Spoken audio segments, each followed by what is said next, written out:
do, and everything is going to have a knock-on. All right, number one. Yo, why does it look so incredibly difficult? That makes it so exciting for us, but I'd imagine a very late night. Yo, hold on. I'm so sorry, because it looks so damn big. Because it is so damn big. It's like an XL, but yeah.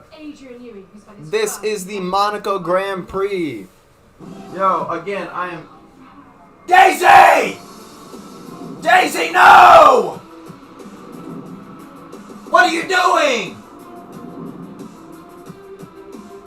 Daisy! I just cleaned the room! You fucking serious? And you're looking at me like that, like, I know, I didn't mean to do it, I did it, but I did it anyway. What the fuck? Daisy!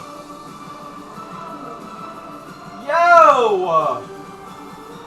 Yo, if anybody ever in chat, and because I need everybody to comment right now, if you guys ever meet my dog or I become famous, right, and I see anybody with toilet paper, bring it up to my dog, you get knocked the fuck out. Well, no, because I didn't have the door open until now because it's hot. Damn it, Daisy. It's my dog. It's my dog. I know this is a big ass shirt. It's a Bad Bunny shirt. Monaco, you know what I'm saying? Monaco. But yeah, as I was saying, hopefully you guys will join this. We're going to be racing on our own little F1 thing so you guys can see around Monaco before the actual race happens. And then live race highlights on a website that has the highlights. Because legally I can't stream you the race. But we can get highlights. We can show the highlights. Yep. But yeah, other than that, yes. Yeah, we're not that far out. Race is coming up soon. It's time. It really is. I can't think of another time when there's been both the chassis and power unit regulation changes. Alright, let's see. Let's turn this down just so I can get here. It's a very tough rule. 607 subs, bro. I really want to thank you all for that. So it is complicated. I think the other thing that is a big change is I got caps lock on, I do. It's 20 kilos lighter, but the cars naturally will be heavier because of the power units and size of the battery and so forth. So trying to get down to the weight limit is a big change. So just finally, Adrian, we're here in Monaco. Sorry, I'm trying to pull up stuff, chat. I'm not going to be able to see anything for just a minute. And at the same time, here soon, at least before 9 a.m., I'm going to go have to make some food. Because, yeah. Are you in? Huh? Comment a few times real quick, then just watch it on your TV.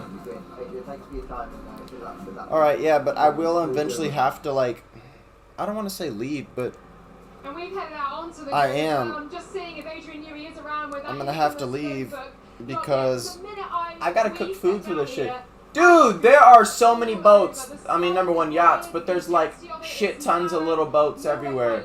1, 2, 3, 4, 5, 6, 7, 8, 9, 10, 11, 12, 13, 14, 15, 16, 17, 18, 19, 20 boats within a 30-foot radius just passing each other casually. What a brilliant job in qualifying to start in P6. He is a prime candidate for me for running long in this one and looking what plays out ahead. Okay, so right now everyone is talking about P6, which is Fernando Alonso, right? Fernando Alonso! Which actually, we obviously, if you haven't, it's right here, I can grab it. Boom, right here. I got this set before it even came out, or yes. I got this set before the next set came out. I got this with the safety car before they really made the Formula 1 stuff. But yeah, it's the Aston Martin car. It doesn't have an official Fernando, but it's Fernando. Not Lance Stroll. My point though, yeah. And that means it's almost time for green green light in Monaco. Alex Jakes is poised as 2. Max Verstappen. Thank you, Laura. It is time for the stirring moments at the end of the pit lane. And this is the queue that we've got. It is super busy down here. This is one. Alright, we're gonna run this right now because I need to cook some food.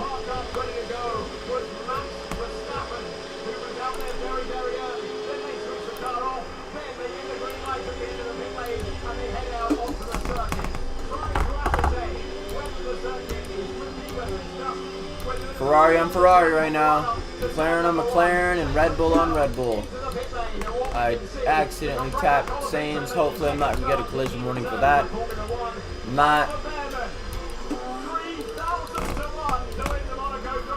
I'm not going to speak. Are they going on qualifying lap? Teammate Esteban Ocon is going from 8th on the grid. There's Lando Norris, the pole man who found himself at the front of the field. The 2 Mercedes are side by side on the grid. The 2 Williams are side by side on the grid. Can they work together? They, for me, are the danger men when it comes to strategy. That's the challenging leader. That's Oscar Piastri. Then it's the Selma. And then it's V6 turbocharger. See, it's really not even that fast when you think about it. How much oil there is on the hill up to Beauregard because there's a big crash there earlier on. That's Lance Stroll heading out on to the circuit. Unbelievable noise bouncing off the apartment walls down here. That's a home favourite, the one they all want to win. Yeah, home favorite, they all want to win. I didn't even get to see Leclerc go out. Oh, I'm so sorry about that, Sainz, oh boy. Thank you, Alex. The excitement in your voice. I'm taking it. Whoa there, bud. Thank you so much for that. What a time to have. I'm gonna get it anyways. Qualifying of the season in their first qualifying season. Isaac Hadjar, P5, of course, Cup 1 place. No, I didn't. Qualified. Liam Lawson. Yo, I didn't get it. Holy shit. He covered it on it all weekend. Liam Lawson. Okay, I just took damage there. P5 Fuck will be me. how the strategy look for them. They are amongst the top ones. Yeah, well, it's Yeah, bro, legally, fuck me. I need to get around way faster.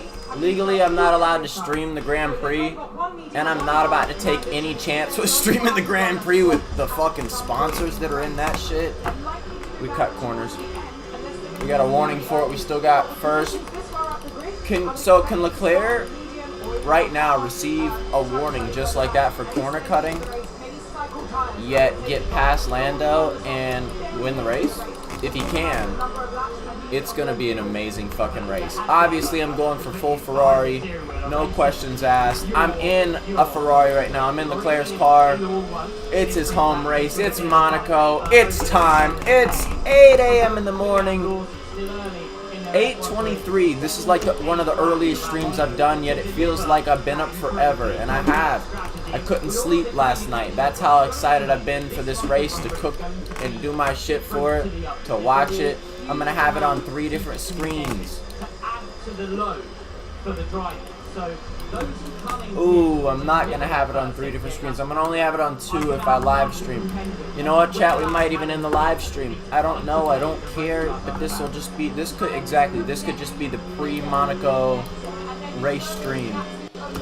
And we're racing in it right now with Leclerc HP 2024 or F1 2024. Oh yeah, F1 2024. This is too nice. I did not get around that corner correctly.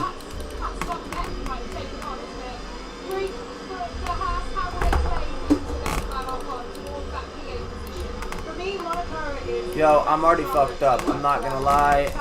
It's like the earliest I've been fucked up. So like, not really knowing how to act. I just want to get some food in me. Trying to cook, get my shit done, and watch this race. This is gonna be a good day. It is Sunday, the Lord's Day, and we got the Monaco Grand Prix. Maybe hopefully number 1 next year I will be at the Miami Grand Prix. So if you guys watch this channel next year, we will live stream the Miami Grand Prix and post a video of everything we do there, because I want to get to like vlogging, I guess, or I don't know if I want to say vlogging, but like, yeah, vlogging. Right back in the rear of the field. I think it's going to be difficult for Ben to affect off Yo, I only can one hand that turn. If I put two hands on the wheel during that turn, I fucking mess up. A bit like Fernando Alonso is they could try something different, try and run him long, but see, now the biggest problem that I'm having with this race, always, and that everybody already knows. Yo, Kimi crashed right there. Kimi Antonelli's not in F1 2024, is no, because Daniel's in this one, yeah. Dude, Daniel Ricciardo's in this, and it's so amazing. They better put Danny in F1 25. It probably won't be those shit. I just fucked up. But yeah, Monaco's like one of the highest places, like one of the best races ever, but there's really no room for passing at all.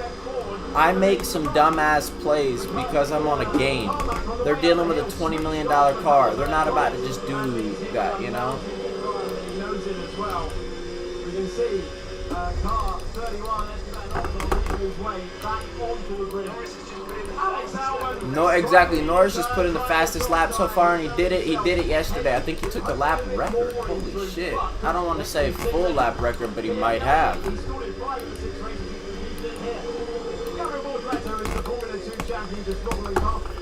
Damn, hold on, no, that was fucked. Here we go. Exactly, see, that's the thing. If I was in Monaco right now, right, I would have been up for hours. I live in the U.S., so it's a 9 a.m. race here.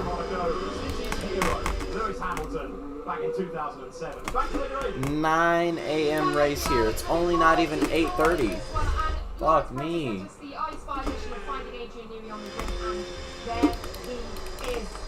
So I already have wheel damage before we even did any of this. That's why it's acting fishy. Whatever.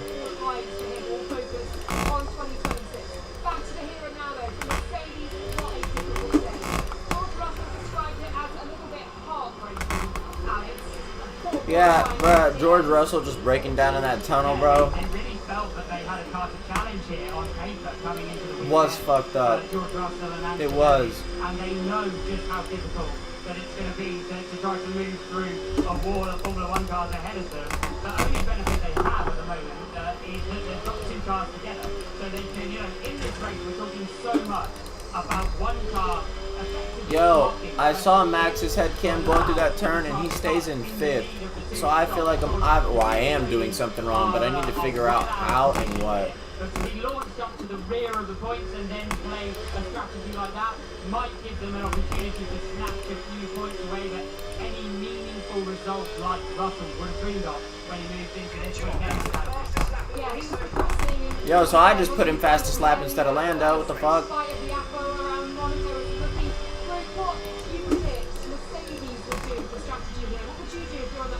Final lap of the race, though. Come on, Leclerc. It's what we're hoping for today. I got the Ferrari shoes on. Ugh, that's what we're hoping doesn't happen right there. I think it has happened in the past. Not, I don't know if Leclerc, though. I would start both of my cars on that large tyre. We're not going to be having the risk of losing pole. We're already where we are. And that gives me flexibility. I can come in early, I can extend, I can do an early double shuffle. I can see what pans out. See, when these news reporters talk, right, they have all their own little opinions and shit, but hey, they're news reporters for a reason. They're not the race car drivers, and they're definitely not the team mechanics, okay? And they're not the team planners and everything else that goes into it. It's a $20 million car. They're paying people to figure this shit out and think about it all day. That's their fucking life. You as a reporter, love it. Great. Your opinion really doesn't mean shit though to these people. Still got that damaged left tire. Damaged even more. Real bad.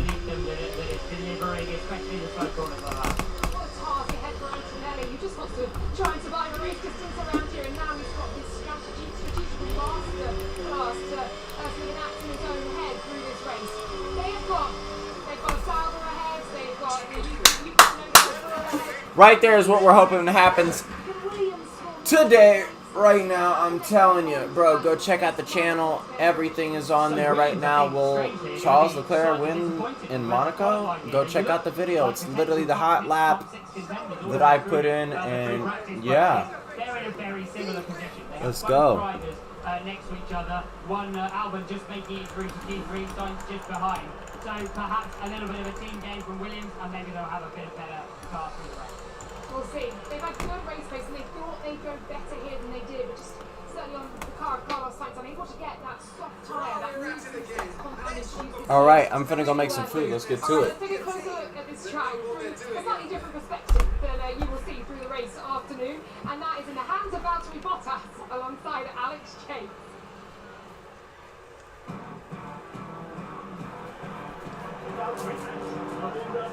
Thank you, well, Monaco has seen a lot through the years, but it has never seen hot laps. And who better than 10-time Grand Prix winner, Valtteri Bottas, to take us round the most iconic 2 miles on the Formula 1 calendar. Right, so, Valtteri, yeah, the production team had one note, and that was to try and scare me as much as possible. Okay, all right, good luck to you, sir. All right, let's do it. And let's do it, let's do it. Oh my word. He doesn't get more choice than this. He found his first lap of the day. So he's hiding with the rest of the He's dusty on the surface at the moment. You can tell this, but this is criminal. The amazing climb up the hill. Into Masley corner. Then to the Opera House there. Oh my word, he's so quick into Casino Square. That's outrageous. And we're over the bumps of the point. That's single season. But we're not going to the car and back downhill once again. Heading to the hairpin. Ball on the anchors. Here a bit of traffic, which is going to take some while. And now we're back to the quick stuff. All over the curve on the way down. Hey, iconic tunnel! Here we go! I think it's like... They're on the safe side. Oh my word. New Belgian Kane. Valtteri, where did Monaco rate his challenges behind the wheel? Was it top? It's hard. We've got traffic, we've got people holding up a 10-time Grand Prix winner. Amazing speed to swimming pool. Such a nice track. Oh, iconic. It is absolutely iconic. Man, that is just a blur. Yeah, I've been so lucky to do so quick. And imagine you have one blur. Honestly, I don't know how you did it. That is absolutely impossible. The speeds you do around there. Even though it's obviously slower, that feels so much faster. The barrier is still so high. Yeah. We're much higher in this car than you would be in an F1 car. Wow. Thank you, sir. As ever, that is immense. Whew. They call this place special for a reason, and I've just seen why. They might be the slowest speeds of the year, but when the barriers are so high, the whole thing feels like a blur. Fantastic. Oh, that looks so much fun. I am very, very jealous. Thanks to Mercedes and Valtteri Bottas for that one. Alex Chase has just about come back down to earth. He's going to crawl cars driving around this one. Now, okay, we're back towards the very back of the grid here. Ollie Behrman, the team left for Haas, very much starting yesterday. He backed off in his lap to ensure he wouldn't go through to Q2. He had a 10-place grid drop, don't forget. So, Bruce, the car starting around here, as you've mentioned with what you feel Haas could do, maybe should do if you were on that pit wall. What about the likes of Lance Stroll, the Alpines of Colin Pinter and Gasly? How do they roll the dice here? Well, you have to remember, it is not great to be at the back in Monaco, which seems very obvious. But the team is the most important thing. It's 4 seconds a lap in order to be able to overtake. So any car in modern day F1 can block any other car. Now, if I'm right at the very back of the grid, there's not much I can do. If I stay where I am, I already lose. So it's a bit like going to a casino, but you've already lost. So you've got free bets. So you might as well go for something. And the only place there's free air is at the very front, which we're not going to get to, and at the back. It's a trick we've seen in Monaco 2017. I did it, McLaren did it then, 2023, Red Bull did it. If you box early on lap 1 and lap 2, you can then get free air. That basically does a mega undercut. You can race in the pit lane. The Saubers, the Hasses, they're at the end of the pit lane, they have right of way. Same thing with Stroll. What does that do? It does block people from boxing early if they want to bail out. It gets you critical tyre data on that hard data that might help you get your other driver the information they need. And if the race becomes a race of attrition, you might actually end up gaining something. But it's mostly about what you can do to help your teammate. You either back people up, or you try and take fine free air, or you got it out front. But don't think that's what Ollie's going to be able to do today. Such a tactical race ahead. And looking at the start, of course, and the possibility of safety cars, red flags, which there are a high possibility of here in Monaco. The F2 start was absolute chaos. You called that one, didn't you? I certainly did.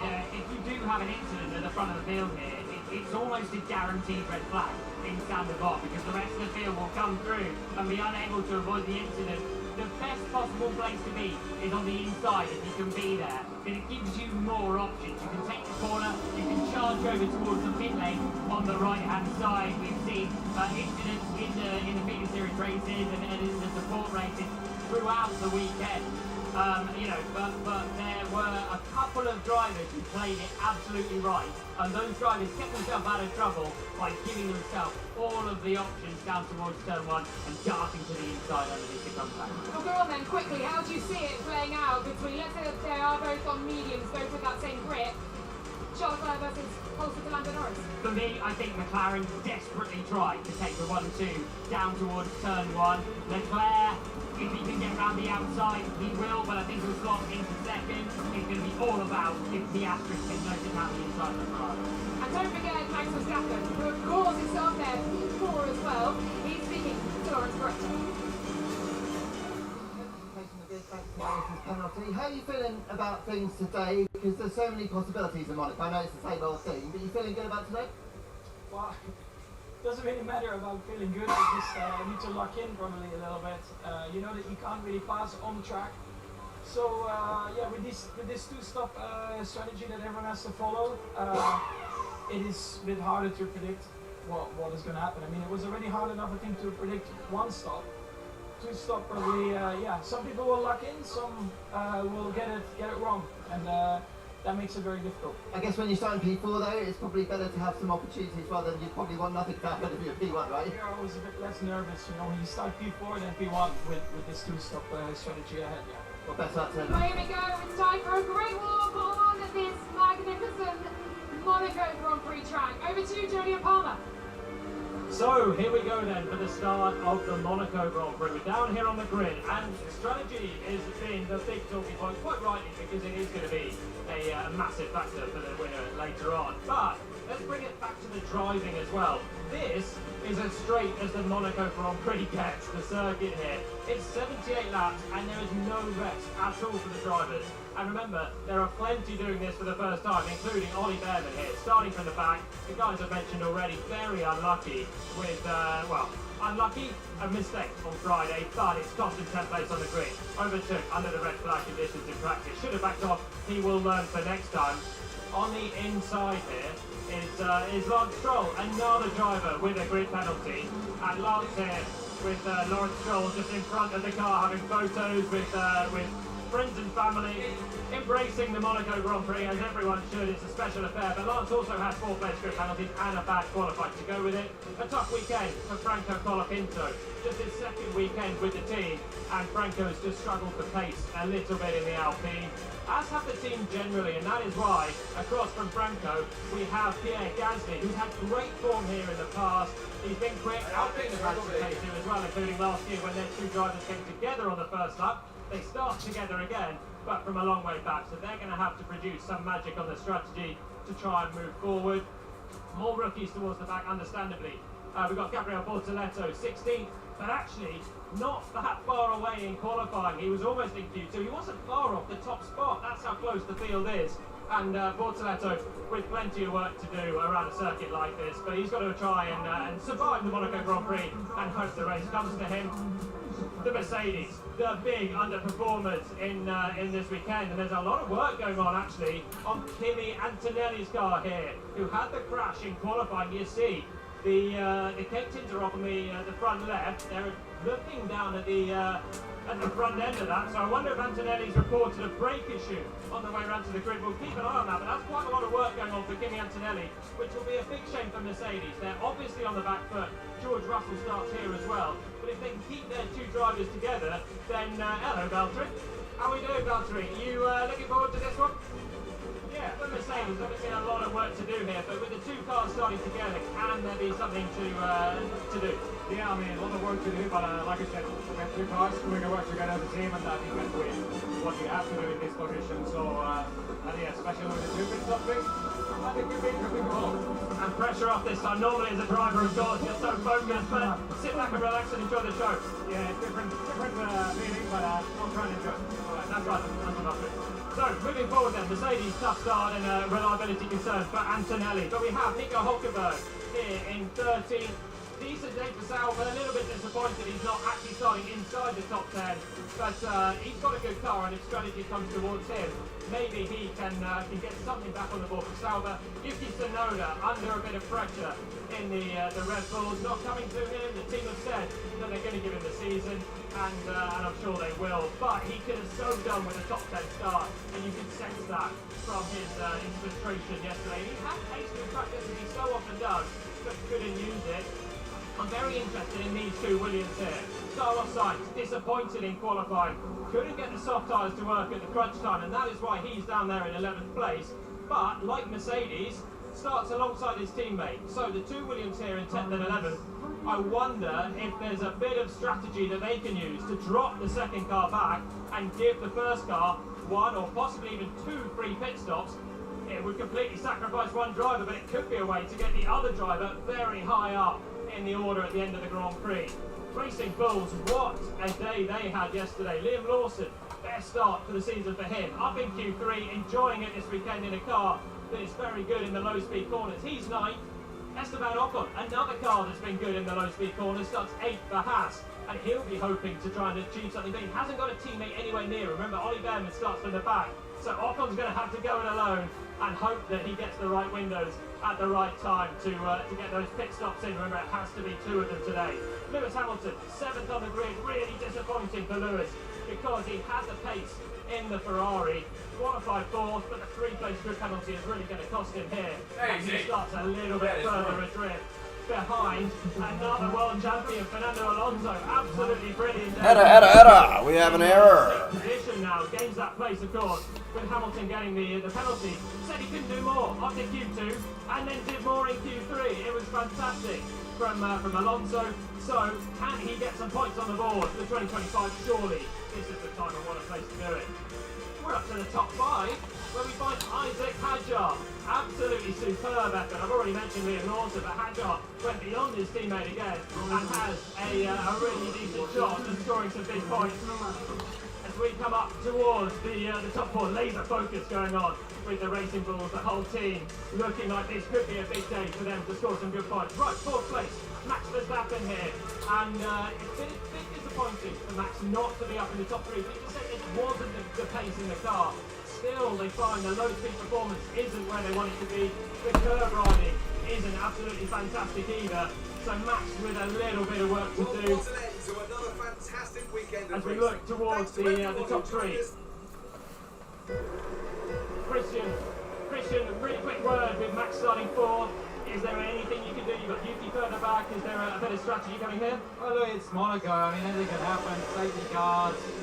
Yeah, we just don't know. I mean, two pit stops with a tiny pit lane.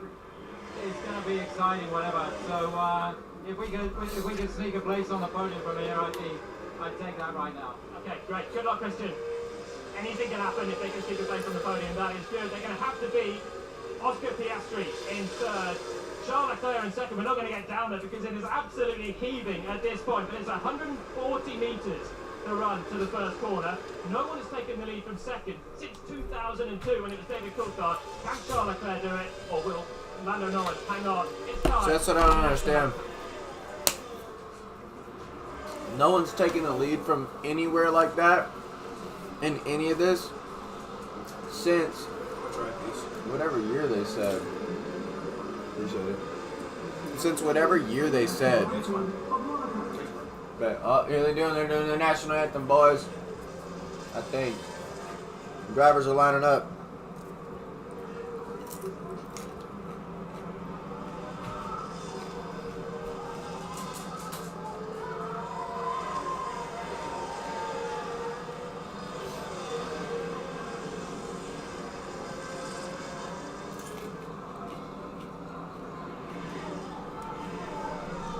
Drivers are heating up their tires and putting them on.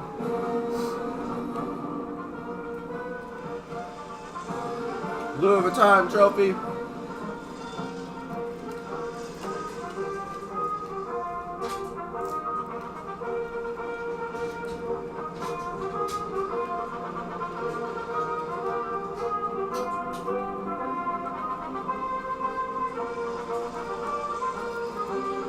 I want to see these Monaco trackside officials, bro.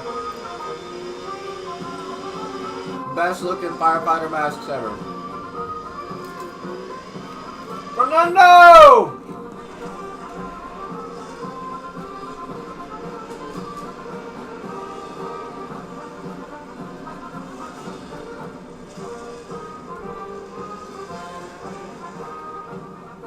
Charles, Max.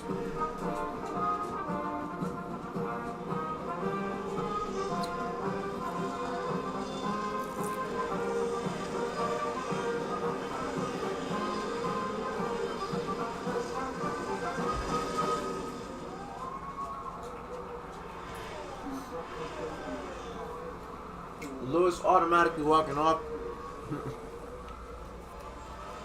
I find it ironic that Lewis is in red, Charles is in white and blue. It is absolutely packed. And if you look up here as well, imagine just looking out of your window, your apartment window on a Sunday afternoon, and this is what greets you below. There is absolutely nothing quite like this place. It is incredible, guys, and the atmosphere is ridiculous. The atmosphere down here is incredible. You've managed to find us a space. How did you do that? I know. Unbelievable. Joey, Elbows out. I've gone for him so much, desperately trying to make his way down the grid. The atmosphere is electric, and it's down here at the business end where everybody wants to be, because they know it's going to be such a tight run down to the first corner before the chess match starts over full distance. And Ruth, this is also a chance for us to have a look at what teams are doing and what tyres they brought to you. What are you spying anything? Damn, I'm nervous. Starting strategy will be crazy. What do you think in starting strategy will be crazy? And what team are you hoping for? Yo, like, I'm excited. They just talked about it on TV though right here, because I got like 3 different teams. I got PlayStation, I got the driver cams, then I got the whole race on the TV. Obviously I'm a Ferrari fan, but I like the classics like Fernando and Lewis. Fernando just doesn't have the power in the Aston to get there. If he was on a different team, yo, Fernando would be my top person, swear. Obviously, I'm hoping for another Charles Leclerc home win. That would be crazy. It really would. But he's in second behind Lando right now. And Charles held it all race last year, so Lando could do it. He could. He could hold it the whole time. Right here, Zach Brown from McLaren is talking right now. And again, I legally can't stream the race. That's why we're on F124 racing. But I will show all the highlights and everything during the race as they go on. Because as soon as they're posted, I can show it as long as I'm not streaming the race.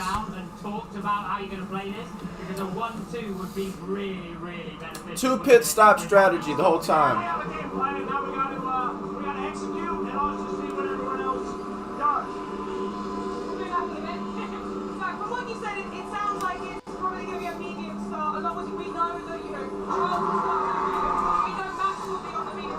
Starting up the cars and shit, here we go. Charles right there, yo, Leclerc putting in his headphones.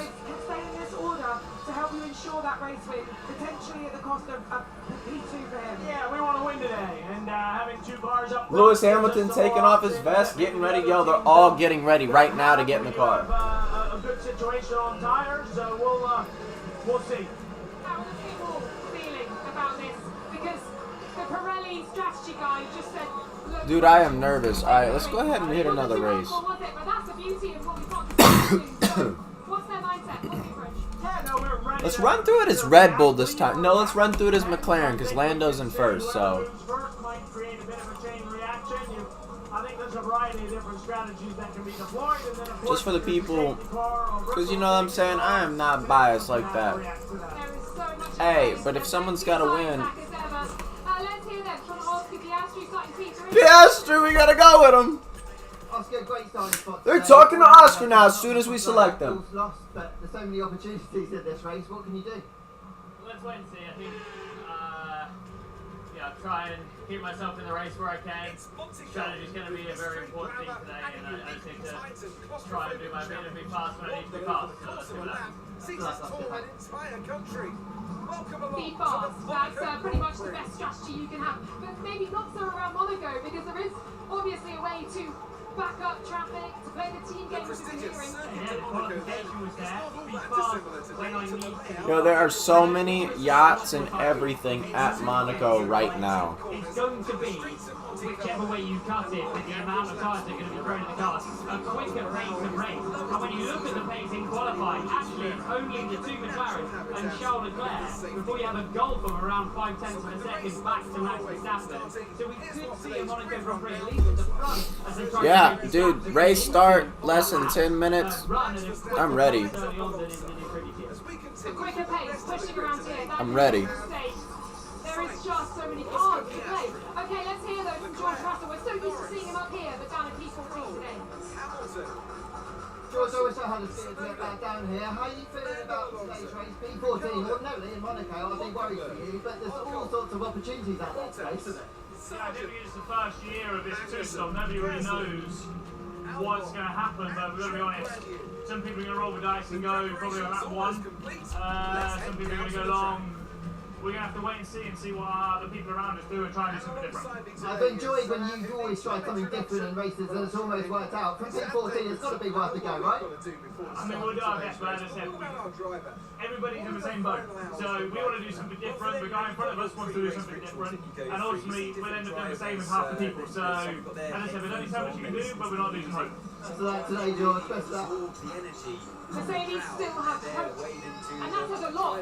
Mercedes does still have hope. I love George Russell, dude. I got Lewis Hamilton's driver card up there and George Russell from Mercedes himself. Thank you guys so much for that. Hey, that's a Mercedes Lewis Hamilton car, bro. If I get that signed one day, that'd be crazy because he had that shit done. Oops. Leclerc knows what needs to be done here. He knows how important the start is going to be.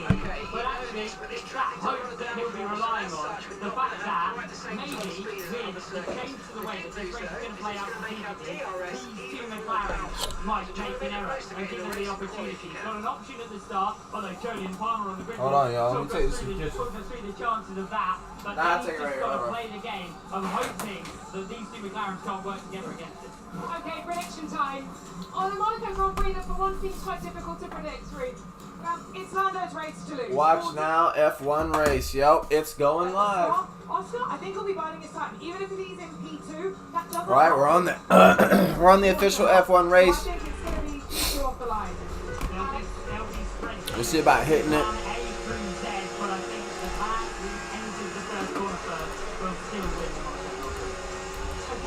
I see you've not given me a name there, though. Lando Norris, but can Charles Leclerc do This it? is why they like those McLarens, huh?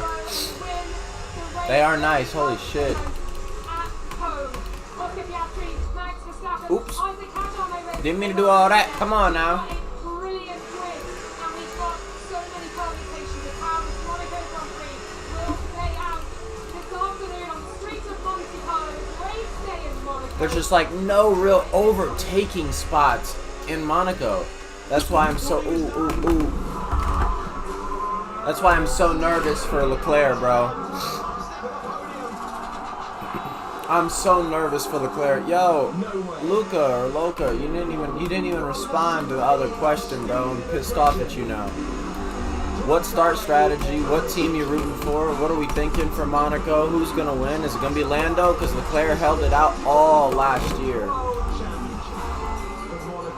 I don't hope it's Lando, though. I do hope it's Leclerc. These walls humble even the most decorated drivers.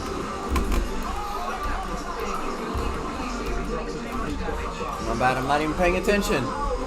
I'm watching this little new clip they got for the races. With the world watching, this is the Monaco Grand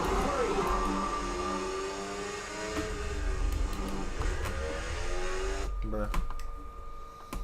Yo, I do not need to follow anything I saw in yesterday's qualifying. I just need to do what I normally do. There it goes. Race is on, boys. And literally just, oh, that was terrible.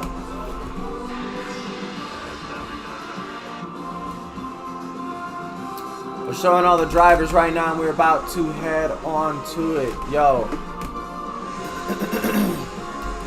I'm not even going to be able to have the...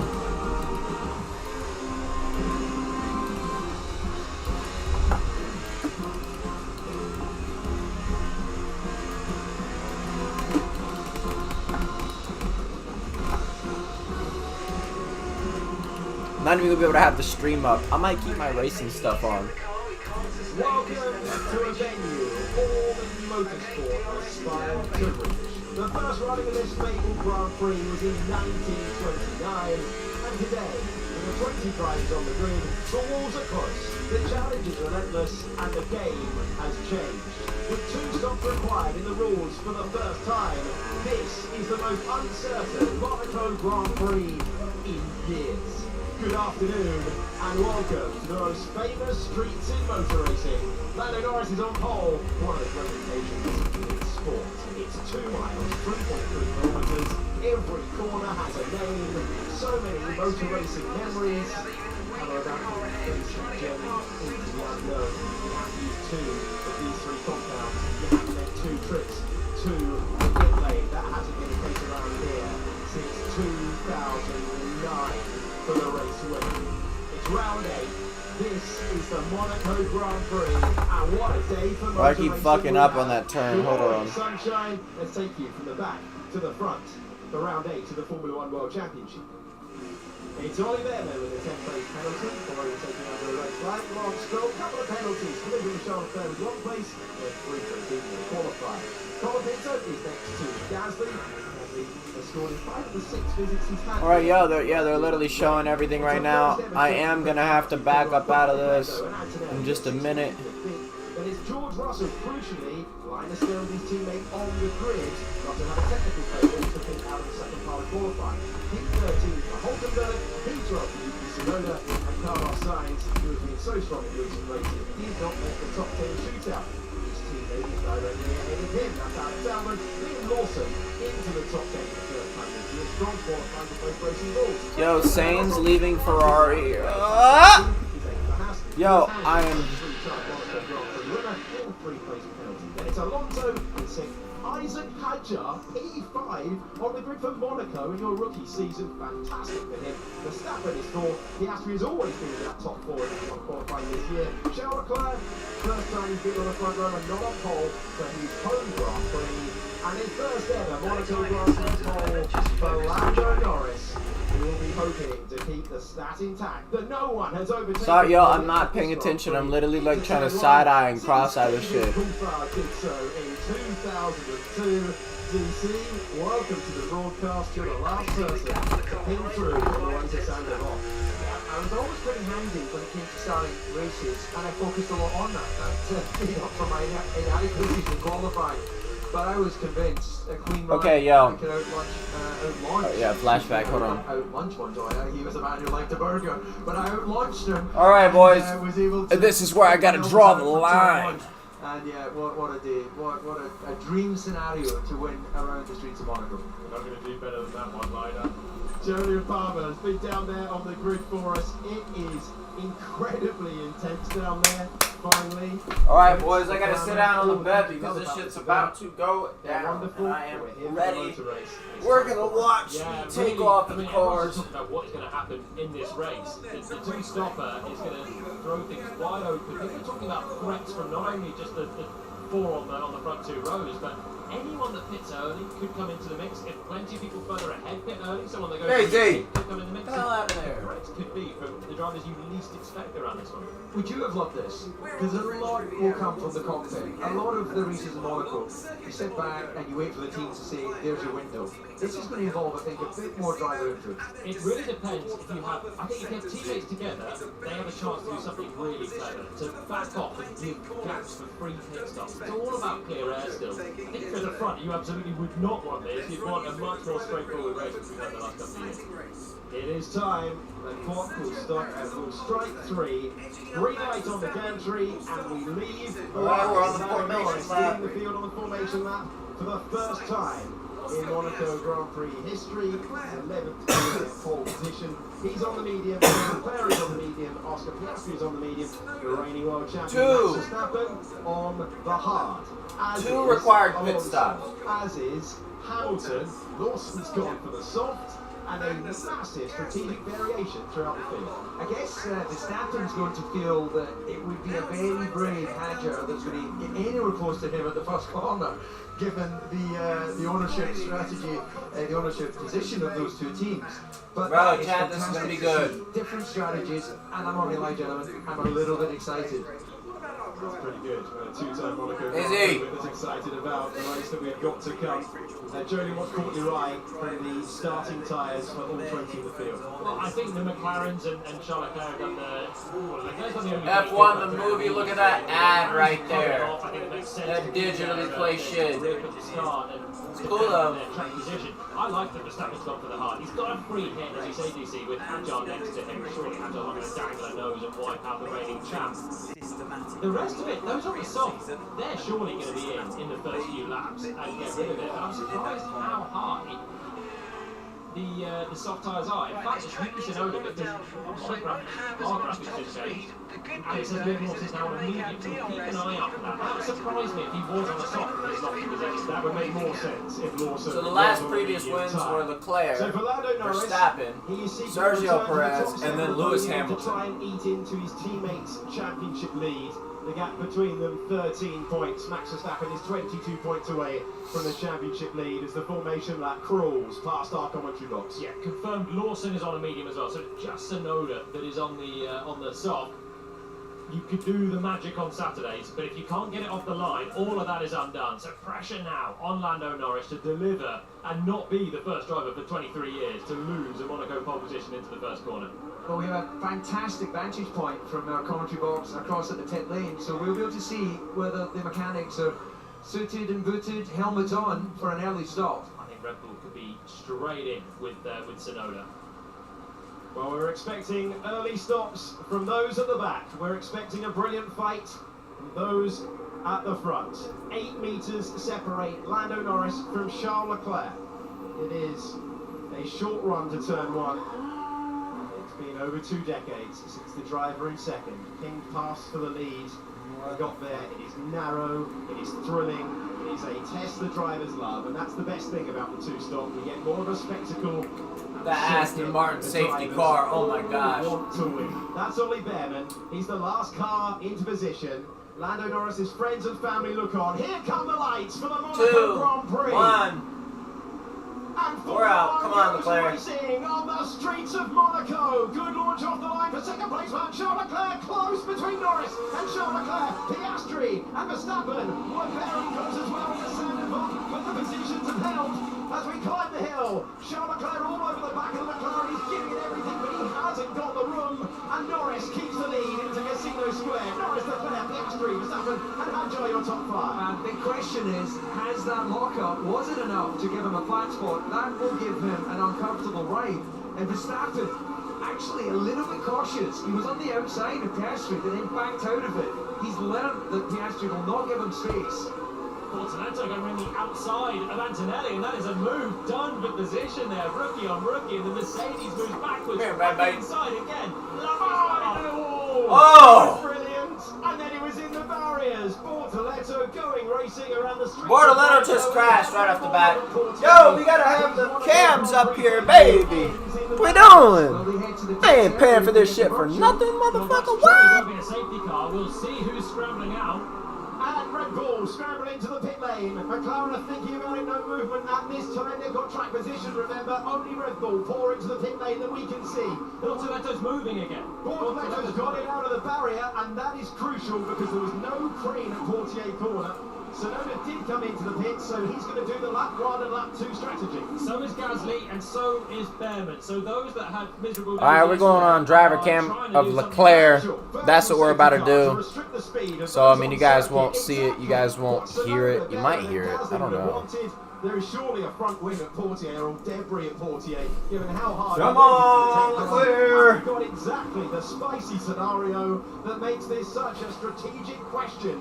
Now we got a virtual safety car right off the bat. For the Haas, the crew is like first lap in. At the moment. As Behrman, that's not Bortoletto. what he wanted at all. Legit crash. He's at the back, you need efficient stops, and this has been a very, very long stop. Let's go back to Bortoletto, trying to hang on to the position. Antonelli wanted it back, and off the road he went. Well, you know what? I think Antonelli's clean up the inside on the way in there. I think Bortoletto's got to see position. This is lovely from him. He ran the outside. Antonelli's given him the space and has not made it hard. But at some point, you have to say the guy is right up the inside here. There is Antonelli. He's got to see that coming. I agree. He knew that Antonelli was there. You saw the reaction on his steering. There was no contact between the cars. And look, he's of course going to say that, but in the end, it's racing. And we saw at the start, Verstappen had a chance on Piastri on the outside, but he backed off because that would have happened. Whole safety car's out now. Pretty cautious, trying to hang it on the outside. It's a narrow, crazy track to try and race on. Sometimes you got to know when you're beaten. They're getting up there, though. Actually, the Verstappen on Piastri, if he hadn't had the experience of Saudi, hadn't had the experience of racing in Miami, he might have thought, I'm going to run it around the outside. But he realised that the 50-50 wasn't on. He's only 22 points back in the Formula 1 World Championship. It's 25 for a win. Verstappen knows we've got a long way to go. We're going to change the low test on the front wing for the next Grand Prix. That could change the competitive order. Won't jumble it up, but that could make the cars in the front much closer. Erring on the side of caution. Still, the virtual safety car is out. And how about that start for Norris? Pole position, but my word, I thought they were heading off into the runoff area, the way that Lando had a double front lock up into that first corner. Obviously feeling a lot of pressure from Leclerc, who got a fantastic start alongside him. Now they're headed through the tunnels, bro. Come on. Cannot be out of break at that. Still got the virtual possible. Didn't have the front tyres up to the right temp. They both locked. And on a strategic race, that is a potential headache. Probably literally and metaphorically. Yeah, well, absolutely. Putting our audience in the cockpit. When you get a flat spot on the front axle, it vibrates so much that your visibility can be affected. Okay, lap 3 of 78. The virtual safety car remains deployed after Bortoletto hit the barriers. Let's bring in our strategist, Ruth Buster. Thanks, Jake. So down in the pit lane, we've had Sonoda, Gasly, Behrman, Bortoletto all doing one of their mandatory 2 stoppers. Strategically, Sonoda with the Red Bull, super interesting. Max on hard. He's going to go deep into the race. I want to see how this plays out, and if anyone does their second stop now, we're under virtual safety car conditions. Dave. It's out there for a while. This is exactly what the drivers who were out of place, who wanted to get their stops out of the way, were hoping would happen. They're pouring past. You can see that's Fernando Alonso going by. So those that have pitted once might as well pit again and completely clear their pit stops and try and go to the end with 2 reduced time pit stops. Well, tyre wear, there's no reason why he can't do that. So this is his restart. Let's just see how long he's locked up for. Whatever lock up, whatever flat spot he has, he's got to go with it right now. Look at Leclerc launched alongside him, starting to back out of it, and we couldn't actually see the tyre lock-up from that angle. Yeah, I think it looked maybe more dramatic. It was certainly a double front lock-up, but he did release the brakes pretty quickly, actually, Lando, and actually they were close again at the top of the hill. I thought Charles was going to put a nose in. There's the lock-up. Wow, it's a massive lock-up, actually. The slow-mo does it justice. And then he's just trying to pump the brakes a little bit and then release, doesn't want to put it in the wall. This is going to be great to see the side-by-side. Look to the left of Oscar Piastri. We'll see the lock-up from his teammate ahead. Putting smoke in his face, and you could tell Verstappen thought about it. Didn't quite get his front wheels in front of Piastri as we go on board with Antonelli. Getting passed by Bortoletto, and then he's going to do the cutback. Very clever, instinctive driving here. Well, actually, a bit of a late launch, which is brave. But no sign he was out of control. You have to do something brave to pass in Monaco. It's similar to the move that ended Esteban Ocon's race for the Alpine team last year. Virtual safety car is ending. The drivers have to react to this. Virtual safety car is going to end. Here we go. Start finish line. Get back to the race. Green flag. Come on, Leclerc. Turns of Monaco once again. A dramatic opening meter for Lando Norris. That run down to turn one, he found himself under more pressure than he would have liked, and a great launch. The McLaren is a great car everywhere we go. The Ferrari having a great weekend, their best weekend in terms of pace of the season, because it has a superb mechanical grip to get it off the corners, and that's why you saw Charles Leclerc all over the back of Norris at this part of the circuit. Worth saying that the four that stopped, Sonoda, Gasly, Behrman and Bortoletto, did not take the opportunity to get another stop out of the way, and they did have that chance before the virtual safety car was withdrawn. They weren't notified that it was going to be withdrawn, so they've carried on, and there is the gap, 22.4 seconds between Lando Norris and Yuki Tsunoda. Tsunoda having switched to the hard tyre. You must make 2 stops in this year's Monaco Grand Prix. Yeah, so that's worked well in terms of Tsunoda's overall race. I just don't recall Piastri being as far behind Leclerc before the virtual safety car. It looks like he's lost some time, which can happen. Actually, Julian, if you can just explain why sometimes they can end up getting slightly out of losing some time on the virtual, which should neutralise the race. Yeah, well, they're all following a lap time delta on the steering wheel. You want to get as close to 0 as you can and be as close to the furthest point ahead that you're allowed to be according to the rules. Sometimes you can get ahead of it and then you have to reduce your pace. I wonder if Charles, momentarily, he was really close to the back of Lando. It looked like he then had to slow down, maybe at the perfect time that Lando could go, and it just sort of had a boomerang effect. This to work Leclerc out, was going bro. slow, Norris was going quick. Lewis just that needs to get up there restart too. In went 7th, towards chat. Lando. In 7th. Yeah, that's going miles back all of a sudden. Yeah, he texted me. I texted him His back. comment before the race, go quickly when I have to. That was what he mentioned as we show you the gap between 1st and 17th. 2 seconds slower on that lap. Now, there's tyre management, and there is absolute problem. Well, is it tactics from McLaren? They have 2 drivers in the top 3. Norris has to make 2 stops, so does Piastri and everyone else in the field. If you're Piastri in 3rd, you're on a medium tyre. If you start pushing, Verstappen on a hard will have an advantage later on in the stint. But you have to make your own space at some point. I think Oscar knows at this stage that he's not going to be able to pass Charles on a French medium for 2nd. So he's backing off. This will help Lando and, of course, Charles, the top 2 on their mediums. And he has to absorb the pressure, but I think he's maybe just trying to widen that gap. Yeah, and I think you're absolutely right. Just looking at that, if there's no obvious problem, then it can only be management to push them back. He's already, as he comes across the line, 5.5 seconds behind. Let's check the lap times across the line this time around. It's a 1:19.1 for Lando Norris, a 1:19.2 for Charles Leclerc, and a 1:19.7 for Oscar Piastri. A 1.9, now 2-second lead over Max Verstappen, who's on the hard tyre. And Piastri is the championship leader. We'll keep you updated with the times throughout this one, because when a team deploys go slow tactics for the 2nd car, we'll know that we're into the strategic phase. But let me tell you, they are all doing go slow tactics, with the exception of Ollie Behrman, who has just done the fastest lap of the race. Behrman's time. He's 5 seconds quicker than the race leader. 5 seconds quicker. That's a driver that's pushing, everyone else cruising at this point. So it's just a game of chess for everyone else, and that's why those that pitted early wanted to do that, to get the pit stop out of the way. And Yuki Tsunoda was the first of them. He's caught the back of the pack. Yeah, unbelievable pace in clear air for the slowest drivers in the field. but everyone's got to make those tyres last. You would, if you're wondering, hold on a minute, this is Formula One, what on earth is going on? Surely you should be going flat out. No. You've got to try and make your tyres last for as long as possible in this year's Monaco Grand Prix to give you the widest strategic window for when to make your stops. And you might wonder, why didn't everyone just pick at the start then? Well, the problem for Tsunoda is now, he is at the mercy of the next slowest car in the field, and if anyone else tries to drop back into space, Yuki's going to have to overtake on track to make the most of this now. He's lost his own track position. The fact that Alonso's still in 6th is great. If Stroll or Colapinto doesn't have the pace, or they choose to just back into Yuki, he is at their mercy. We're on board with Kimi Antonelli, who suffered his first Formula One retirement in the last Grand Prix. And it's his first one since he joined the championship, 18 years of age, and he's chasing down George Russell. It's not exactly soaring at the wheel like it's qualifying out there on board, is it? No, well, qualifying was, what, 197 or 198, so we are doing 18s right now. Part of that fuel, of course, and as we've just seen from Behrman, a whole bunch of it is management. Could be an overtake.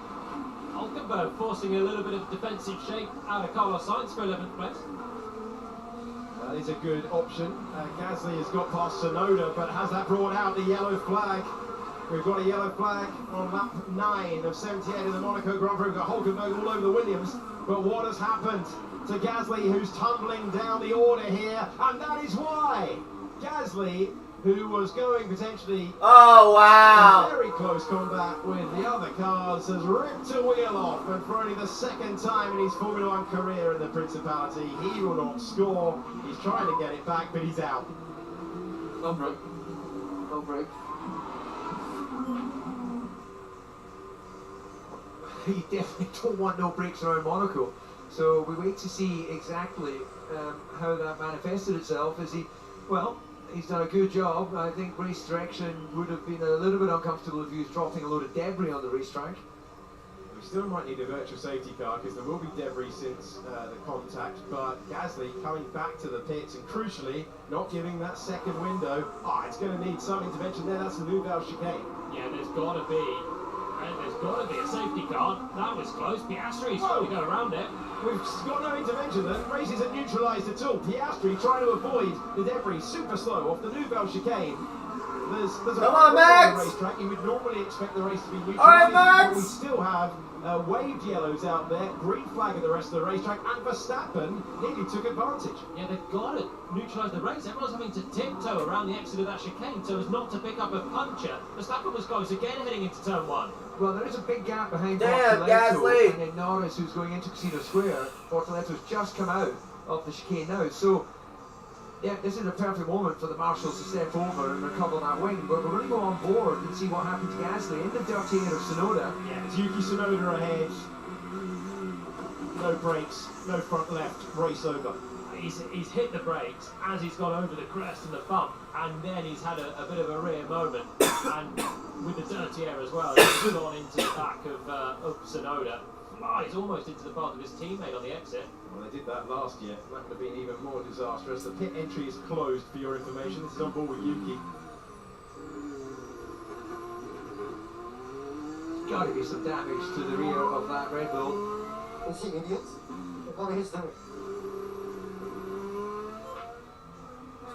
what it looked like from our barrier camera. Huge closing speeds there. And Tsunoda. Yeah, there's got to be damage at the back of that Red Bull, but that is the end of the Alpine race for Pierre Gasly. Yeah, it's an innocent mistake from Pierre. He's been shaping up the move coming out of the tunnel, hasn't gone for it, but as he's hit the brakes, he's found that crest, found dirty air, and I'm trying to fix that. No, I think they're just getting so they get the jack under there, so they can lift the car up. That is so much damage. So he shouldn't have driven that back to the pits. If you have a damaged car like that, really, according to the rules, you should be just parking it up and getting it off rather than hobble back to the pits, potentially discarding bits of carbon fibre. He has, and he is surely going to be out of the race with the amount that was going on there. Interesting, we still have the yellow flag. There's been big opportunities on the racetrack. We can see it very clear on our track map where a marshal could go and recover. But you would have taken my front leg off into the race. What is that? We would have crashed. So I had the right to be there. Listen again. Listen again, mate. Okay. So let's have a look on board whether there's any obvious debris. No, it looks like it's been cleared up by the marshals there in the gap. The green flag is now out once again. Verstappen not happy with the chop from Piastri, but around Monaco, that's always going to be the case. Nose to tail coming past our commentary position right on the exit of the swimming pool. I wonder if Max might do something still on track. He is swarming over the back of the McLaren. He'll get DRS on the exit of this corner, and he's looking lively. Get him back! Oscar Piastri. Get him, Verstappen! In the Grand Prix, McLaren had the great advantage of 2 cars at the front compared to anyone else. Looks like they're playing the team game. Really do want Leclerc to pass Lando, bro, and I got it right there wherever it's at, whenever it happens. Coming alongside on the straight, you can't effectively put that driver in the barrier, and if Max had to back off, then I think that will be a problem for Piastri potentially with the stewards. We'll wait for a replay. It was very close. Here is the replay. So yellow's clearly being waved. He's backed off, as are the rules, and then green ahead. Probably just about okay. Probably just about okay. I don't think Max was alongside. I think he was just behind. You try every trick in the book, wouldn't you, to get someone a penalty. The stewards to look into it, but I think that's okay. Yeah, also the move was early enough as well, in anticipation of passing the green. So it's just one of the frustrations of this racetrack, and Max's drop back, having put a little bit of frustration into the mirrors of Piastri. He was filling it full of the blue and yellow of Red Bull. He's now decided to back off, and even on these slower average speeds of this racetrack, you're still affected by dirty air. Not good for your overall downforce, not good then for your tyre performance. It's Lando Norris in the lead. Charles Leclerc got within 0.8 of a second on the restart, dropping back once again. The turn 10 collision between Gasly and Tsunoda has been noted. Do you think that in front respected all the yellows? We are discussing, we had noticed that. Alonso considering anything that's possible to get the car in front shuffled out of the way. Hulkenberg comes in for a fairly early pit stop by Monaco standards. Lap 13 gets rid of the medium tyre, puts on the hards. Come on, put Alonso up to 5th, bro. I'm telling you, put Alonso in a Ferrari, Red Bull, and McLaren. Done. Yo, the Renault days are crazy. What the offset adjustment would be for those hard tyres. So the pack is together now. Oliver Behrman, who was miles off the back of it, had a super slow pit stop, is now running together. Right, Liam Lawson in 9th is 12 seconds off the car in front. He is going very slow. He is trying to help his teammate quite clearly, Hadjar in 5th, to give him a load of space to get some good points. Lawson is playing the team game, and that is why, on board with Alex Albon here, we're right on the tail of that Racing Bulls car in 9th. I spent 50 laps behind a car that qualified at the back of the grid in 2001. Just never found an opportunity to risk an overtake. And then we see abrasion on the front left, but similar across all cars we care about. I think in this race, with anything possible, you've got to care about every car that's out there. Couple of Pintos come into the pits for Alpine. So remaining Alpine in the race. Argentine driver about to hit his marks and get a new set of tyres. So Hulkenberg has just genuinely dropped behind Bortoletto now, and Behrman and Tsunoda. Qualified 13th, so he's lost a lot of track position with that pit stop. He gets back ahead of Colapinto. They're all trying to jump ahead of Liam Lawson now, and the group behind Lawson, who are all just at the moment having to go at Lawson's pace. If Lawson pits, he'll be jumped by everyone behind. He'll fall to the back of the field. But Racing Bulls will not pit him because Hadjar is doing a nice job, and Lawson's going to give him a free pit stop. Well, the thing is, for Racing Bulls, you absolutely have to take your opportunity if you've got a chance as a midfield team to score a 5th place. We saw that from Esteban Ocon. He's only scored in 2 races this year, 5th place in China and 8th place in Bahrain. He hasn't scored in any of the others, and yet he's in the top 10 of the Drivers' Championship in 9th place. Hadjar comes in trying to take advantage. So they're going to use that really cheap pit stop. They bumped on a set of softs. So Hadjar and Lawson and Racing Bulls are playing the absolute game of sacrifice with Lawson to make sure Hadjar gets as high up as he can. This is really clever from Racing Bulls. Hadjar emerges in 8th. That's fantastic for Racing Bulls. There's Lawson, he's backed off, he's done the team job. He can now go up, make a second stop, and he's 8th without any stops. Everyone else still needs to make 2. And I tell you what, he's on the soft tyre in Monaco. He's going to have so much fun in the next couple of laps. And he worked for it yesterday with a career best 5th on the grid, the highest placed rookie for a Monaco Grand Prix since his hero, Lewis Hamilton, back in 2007. A measure of how well things are going for the Frenchman his rookie season. What do you want me to do? You want me to keep pushing? We say we let me go. Plan B, stay with Norris. Okay. The guys at the front We're going to stay with Norris. just checking each other. Stay with him. Get him, Leclerc! Sure that McLaren can't blink because they'll drop and lose track position. Leclerc doesn't want to do that, likewise. So Racing Bulls here with Hadjar have done that. Is anyone going to dive in around where Hadjar was? Alonso, Hamilton, Ocon will now have a free pit stop as well. And that's going to put pressure on the top 4. This is what we were talking about when the McLarens and Ferraris at the front said we don't know where the threat's going to be.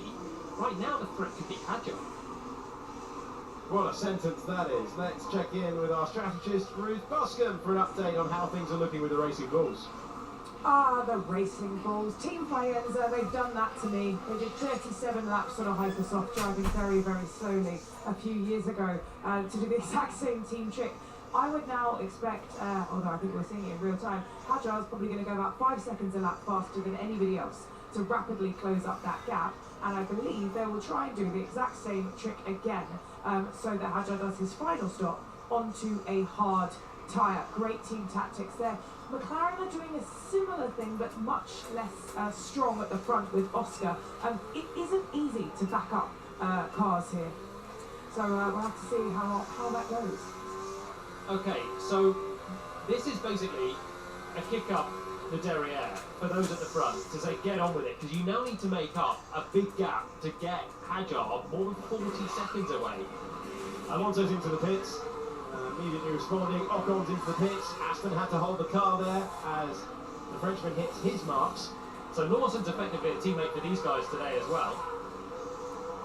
Yeah, Lawson playing the team game as Hadjar roars past Fernando Alonso, so they tried to respond, but Alonso will drop behind the Frenchman who made that stop.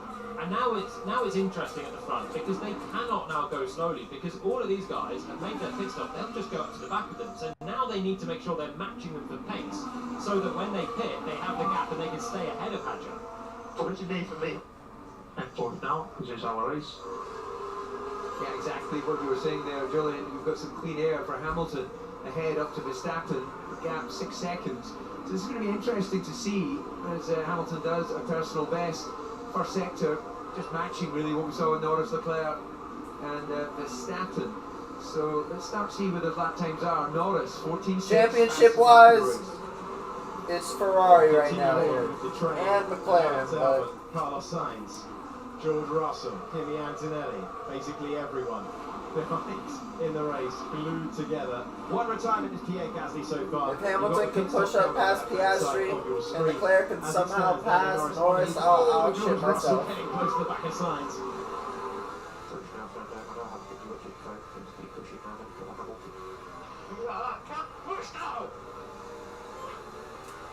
Ooh, that touched a nerve. Yeah, it did, because you have to bring the hard tyres in a certain way, and of course he's got Hadjar 2.2 seconds in front of him. He doesn't have the free air that he once did. Frustration for him. Yeah, so the frustration there for Alonso is that he wanted Hamilton's strategy of trying to go longer than Hadjar and overcut him. Instead, they've taken the cheap pit stop, but that has dropped him back behind Hadjar, whilst Hamilton can do the overcut on both of them. You get some drivers consulted for extraordinary lengths of time. We heard it with McLaren last year. Charles Leclerc demands a consultation on every strategic decision. Just dishing out the instructions at Aston Martin. Fernando Alonso did not like that one bit. It's lap 19 of 78. The best thing is this is a Monaco Grand Prix right in the balance all the way through the field. In comes Hamilton. He can jump Hadjar here. He's just done a really quick lap, a 1 minute 14.9, whilst Hadjar is on a 17.1. It's a good stop from Ferrari, and this might now make Hamilton the threat for the top 4. Hamilton, who has won a sprint race for Ferrari in Shanghai, looking to score his first Grand Prix podium with the team today at a racetrack where he's won 3 times before. Back out, crucially, with track position. That's what he was looking for. Keep it within the white line. He did so, and Hamilton is ahead of Hadjar. Hence Alonso's frustration. That is what he wanted, that nice pit stop, clear space, and off he goes. Hamilton is now up in 5th, the leader of the drivers that have made a stop. Leclerc, please get past Norris, win this whole race. To chase those ahead. You got McLaren coming out in the pit lane, Ferrari just doing the dutiful thing to pull their air guns out of the way. So this is our race leader. Lando Norris with the stint that he would have been very happy with, trying to win his first Monaco Grand Prix today, and his second Grand Prix of the season. But pretty efficient from McLaren, 2.7 seconds. They will take that all day long as Norris crawls back out from the slow lane to the fast lane and back into the Monaco Grand Prix with clear air ahead of Lewis Hamilton, and crucially a massive outlap to come. Yeah, this is going to be a big push. But while you were explaining all that, I've got a sort of variation of faces being pulled by Julian Palmer here as he tries to figure out that decision by McLaren right now. Well, they're trying to cover off Leclerc for a potential undercut, but Leclerc's 3 seconds back, and he's going quite quickly still, so we'll see what Lando can do. Lando's now got to put the hammer down on an outlap. Hadjar's already made another pit stop. No, Leclerc's hauling ass now that he's got first. Out of the way. He'll stay ahead of Lawson.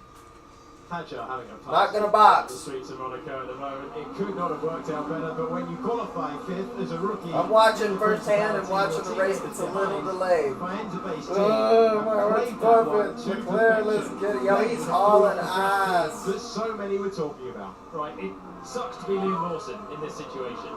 Box to overtake Leclerc. Box to overtake Leclerc.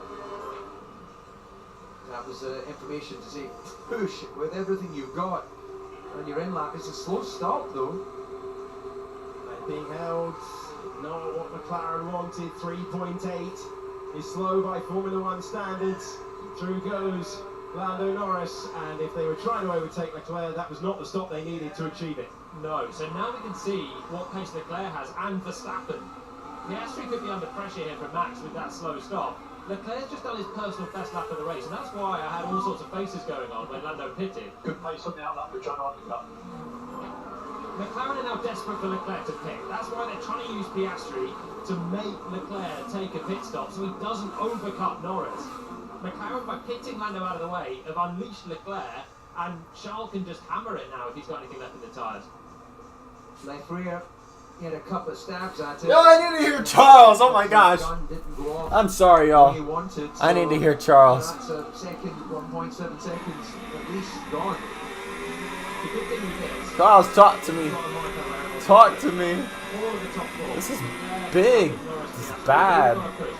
It's great. Fantastic. I need Charles to win. Keep pushing, baby.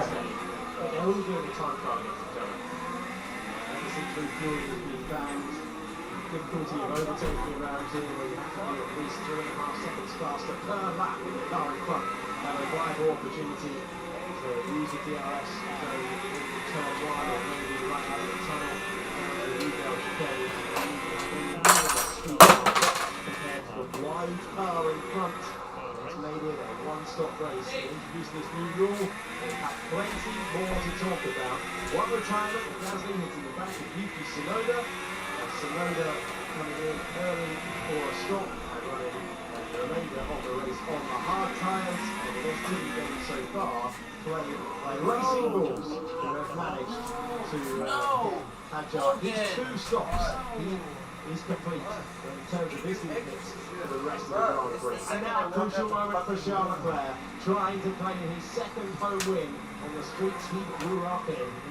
Races and home races. He looked like he'd lost a cup final yesterday when he was speaking to Jodian. It was unrelated to it being Jodian, he just hadn't got pole position. Couldn't be sure. In comes Charles Leclerc. What was the in-lap like? He didn't have enough pace.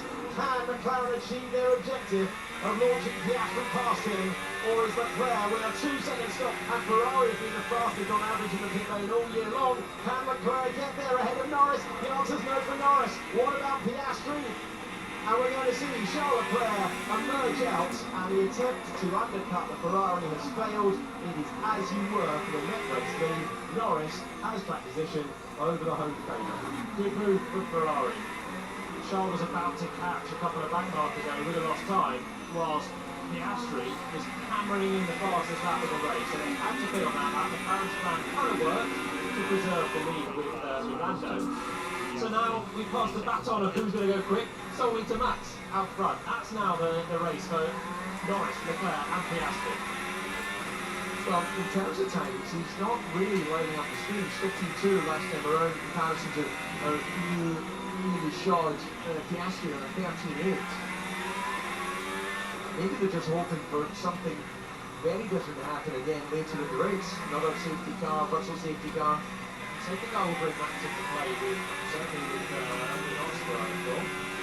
I don't think will be ahead of him, but that's what they'll now hope on a circuit where it's definitely possible. Well, we can safely say that Lawson's not going to be the ultimate overall team player and put it in the wall at the convenient time, a la race many years ago. I think we're definitely sure about that one. Here's Oscar.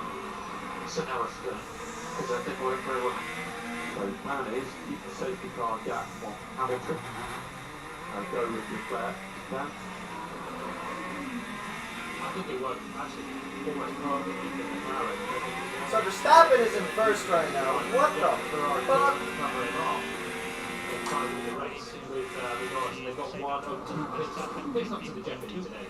On-track passes, very unlikely, but one of two pit stops is done, and Norris is good. Apart from Verstappen, who by the way, Yeah, so still times close to the feet. You can get it. You absolutely get it. The only thing that would have changed McLaren's view of how did he win this race would have been if Oscar had out-launched Charles out into the first corner. He didn't. Thereafter, it's about... Yo, Verstappen is a ridiculous fucking amount ahead. Lando is the lead car. Holy shit. Whoever they got out there at fucking Red Bull is their race planners and shit. They got it. He just hasn't got any hits yet, you know? It's gonna really come down to whether McLaren pits good enough or Ferrari pits good enough to undercut, you know? The driver who hasn't stopped yet is our race leader and reigning world champion. If they undercut McLaren, we got it. I love it. More than anything. What do you make of the local strategy? I love it. Starting on hard, he now has clean air. If he gets another 3.5 seconds to Lando Norris, he then has this safety car gap. And potentially that could get him into contention for the win. He's coming up with the back market, I think, which will have to be black. It will all come down to whether or not he can keep going fast. Gap at the moment is just coming under 10 seconds. It is 13 seconds for a pit stop. It is 19 seconds under green flag conditions. You've got a virtual safety car or a safety car, that gap will come down. this is the reason that Leclerc pitted, because then he arrived to the back of these two, and Stroll and Burnham at the back of the field, and you lose a lot of time around him with blue flags. It's obviously not easy to jump out of the way. You find a bit of dirty air, a bit of drift anyway. You don't get quite close to the driver to have to jump out of the way with the blue flags. So how quickly can Max get rid of these ones? They've got a lovely shot of everyone else just ahead of these. Yeah, best mill in the world. There is going to be time loss getting past that traffic. And actually, Hamilton is only 25 seconds off Verstappen at this point. So if Max loses too much here, he might actually grab to Lewis. We'll be able to keep an eye on the Red Bull team, see when they move. It's exciting for the mechanics as well, when we know that there's so much sort of uncertainty as to when they might need to be called into action. Yeah, it's just given a target time to zero to start back in the off now, I suspect. Maybe you're giving a surprise more on the good. Oh, I love that from Toto. That's an intelligent little look. We are not here to just follow, go for it. If it doesn't work out, he's still got Antonelli there. Streaming, what's up? If he doesn't make it past, he's not going to score points at this point, because now Sainz is doing a Lawson roll. That's what he should do if he had teammates to go on the grid. the racing bulls. Yeah, I cleaned up the garage in my corner of the closet. Why? And then giving Ocon and Alonso the free stop as well. Am I not supposed to clean my shit out or what? Russell wants to get a point, he has to make it on track. Verstappen, they were 16-2 the last time around with the overtake for the traffic. Hamilton at 14.8, so that gap down to 23.6. And this is exactly what I mentioned why others didn't come on that one. There's Yuki Tsunoda behind the two Mercedes. He's a pit stop ahead of the Mercedes, but he's Verstappen's tires ain't looking good. Three stops happening further ahead. And look, and Tsunoda can just watch on now. He's Well. cars with pit further ahead. Max Verstappen is at the top left of your screen. He's third in the Drivers' Championship coming into this race on 124 points. Max Verstappen, a two-time Monaco Grand Prix winner, has seen that gap that was at 10 seconds to Lando Norris come down to 7 seconds. And that chance of getting the car in what they call the safety car window on the gantry disappeared. And so Verstappen now has had to pick his way past cars that will be mandated to get out of the way. So he's got one or two more laps, and then it has to cover off Hamilton. So he can hope for the safety car for another lap or two, and then he's got to bail out for his first round of pit stops to make sure he doesn't run into it. Yeah, this is the casino, isn't it? You're gambling. Bro, we need to see Leclerc past Lando. We need to at least see Lando on Leclerc's cam. His way through the traffic, showing the blue flags for those drivers ahead. Moving out of the way, showing 4 times, and you get a penalty for getting out of the way of the leader. Strange circumstances. Mercedes really tough qualifying yesterday, where Antonelli hit the barriers in the Rudolph thing. This one here, and George Russell struck the tarmac, double bump on the way up to Beau Rivage, and they switched the car off. And he missed out on Q3. For the first time this season, there's a one circuit where you just do not want that to happen. Russell so far, good campaign for him. But it's going to be a run of tough races for Russell. 7th last time out in Imola. And he's struggling to get his name into contention for the top 10 here. As Max Verstappen coming in to the pits. Max in the pits. pits. Reacting to the fact that Hamilton is getting close to that pit stop window. And he had to react in time. He had an advantage of 21 seconds over Lewis Hamilton when he came in to the pits. Lando Norris retakes the race lead. Yeah, that traffic definitely cost a bit of time. We got called, people sort of got to Leto there as traffic has just gone through. But Verstappen will come out in front of Hamilton. This has worked out well for Hamilton so far, isn't it? Started 7th, 4th on the grid yesterday, picked up the penalty for impeding Verstappen at this point on the circuit. But now he's moving right with it. The strategy of Lawson and Hadjar, they were Hadjar going into the pits with Alonso and Ocon has opened it up for him. I think now has a free pit that we get back on it once again to do something in the second round.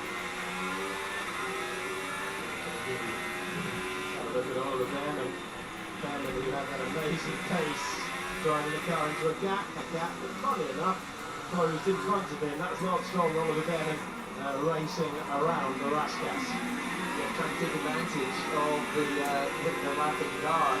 But no harm in trying, and managed to bail out just in time. He nearly pulled it off. You don't want to be the driver, even if you're fighting for 16th and 17th position, You don't want to be Lance Stroll and be passed around the outside of Rascats in a Formula 1 Grand Prix. No, that is, there is such a thing as an embarrassing overtake, as in you're embarrassed if you overtake it there. so that's a tactic that Haas are using to use the blue flag, having to let the leaders through, and then trying to take advantage of discussing it on the radio.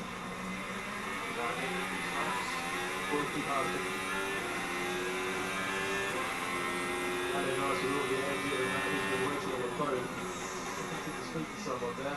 He is in position for one of the best days in motor racing, but he's got to get through the lap traffic. That is the issue that he's working with at the moment. First round of stops have gone perfectly for McLaren and Lando Norris, and now Aston Martin got the blue flag. What's Bennett in the background trying to take advantage of the moment that Stroll had to get out of the way. He's doing it again. He'd have to be very brave to send one into back and do it. Yeah, just not enough braking into that corner. And it's okay at this stage. Oh, and over the top of the curve. And you can see the sort of momentum that's lost here. I love the attempts that they're doing. You can imagine the scroll here. They've got all the leaders to come through. That's just the first one, and it cost Norris a second and a half of his advantage to Leclerc. But every time Stroll gets a green flag, he's got a big right. Where is the attack going to be from there and this time? It's pretty intense. This is what it looked like on board heading to the Raskas. There's this thing following over the curve. That's him with the oversteer over the curve.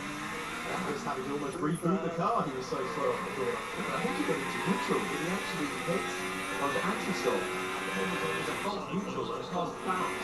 It's so aggressive with this, there's a safety mechanism there. He jumped into a false neutral, he's then had to pull the clutch and go again. So he'll probably get started fairly quickly. He's got 2 stops there and they'll go again.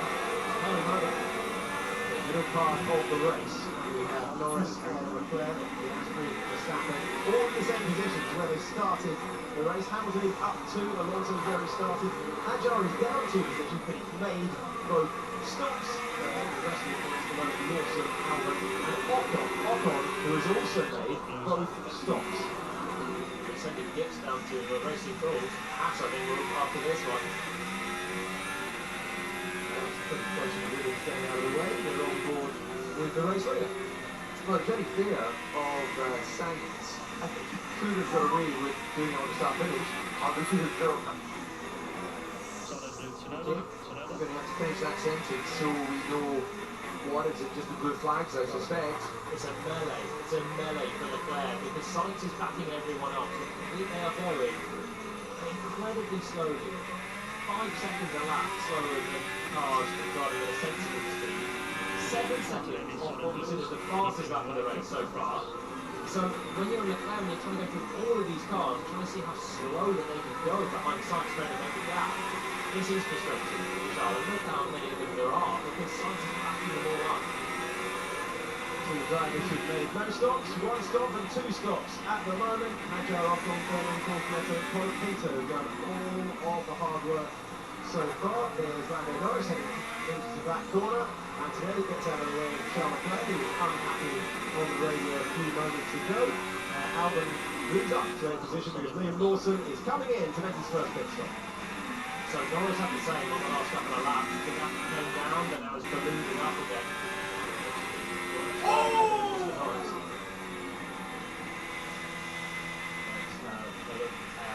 Gasly down there watching with the rest of us after his crash into the back of Yuki Tsunoda.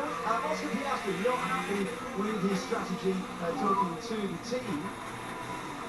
I should have fought up the turn for a Grand Prix 1972. What is that? That was very much a manual gearbox back then. I wouldn't be surprised if he's actually driven a simulation of a 1972 Grand Prix car. He might have driven a 1972 Grand Prix car outright. I drove a Lotus 72 as part of a promotion thing with Lotus in 2015. Pretty lot of fun, pretty cool experience. I wouldn't want those dealerships, I don't know those brakes or anything on this circuit. They had to do it back in the day. Race won by PRM for John Peter Beltran back in 1972. Oh, check out the big green and red. I've read it off the wall. In comes Alex Albon to make his stop, and he's had to follow for a long while in this race. And restricted speed. He was the driver directly behind Liam Lawson, 2.4 seconds, and his race reanimates from here on in now as he exits the pit lane. We did hear earlier on Oscar Piastri not happy with his strategy. Bruce Boscombe, give us an idea what he made of what McLaren did. They're trying to win the race, but potentially Oscar is more of a teammate than Grand Prix. Right now, I believe the last play that McLaren can do is use Oscar to go early to undercut. Now, Charles only has a medium left. McLaren have a hard. They're using Oscar, as they said they would do on the grid, to try to ensure that race win at the front. Playing the team game, I think just like the V-Cars, the Hasses, and the Williams further back in the field. A lot more before the structures could be misleading and free this run. With the drivers running at the stride pace, get all the pressure on the timing of the one-stop. George Russell still yet to visit the pits on a chasing game for Mercedes. We'll see what their chance of participating. He's very happy with the team set-up work. who thought they had a chance. Poor old George Russell has gone from contending for the top 3 4 times he's been on the podium this year, running out of the way, having answered the blue flags as per the regulations before half distance. Yeah. Well, just looking at that before half distance, you knew it had done the double stop, but where the running, but Hadjar and O'Connor only separated by 6 seconds. So I want to, if we assume normal running race pace to the end, once it's going to lose out to them, fall behind them, everyone from Hamilton up will be their own race and their own strategy to play. But it's not a bad day for Hastings and O'Connor if they end up coming away with those points. That's really good for us, yeah.